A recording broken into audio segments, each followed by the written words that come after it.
In health news tonight, a Yale study on dyslexia could lead to earlier diagnosis and more effective intervention. News 8 medical reporter Jocelyn Mementa joins us live in the New Haven newsroom with more on what researchers found out and how it may impact you. Jocelyn.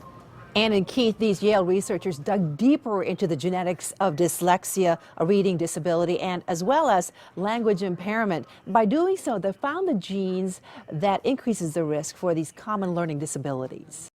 Teachers typically are the first to recognize a child is having a tough time reading, spelling, reading aloud, and understanding what is being said. This is a map of the human genome. Now researchers at Yale School of Medicine have identified two genes. This is a second dyslexia risk gene. That together increases the risk for dyslexia and language disabilities. It has a huge effect on risk for dyslexia.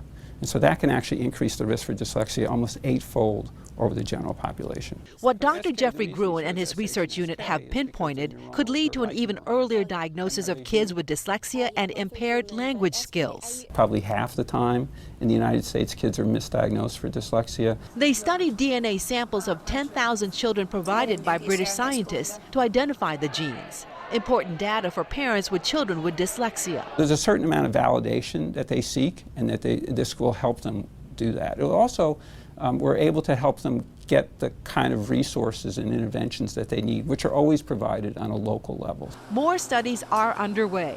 The goal to develop a diagnostic screening panel to identify kids at risk before they get in trouble at school. The key is finding it early. If you try and do these even comprehensive, even intense interventions at later years, like late adolescence, it's nowhere near as useful as in the early years. Dr. Gruen tells me that ability to screen for kids at risk is probably 2 to 5 years out. Other symptoms of dyslexia include trouble with memorizing, time management, and learning another language. Now, many are diagnosed in their teens as well as when they are adults, but experts say it's never too late to get that help.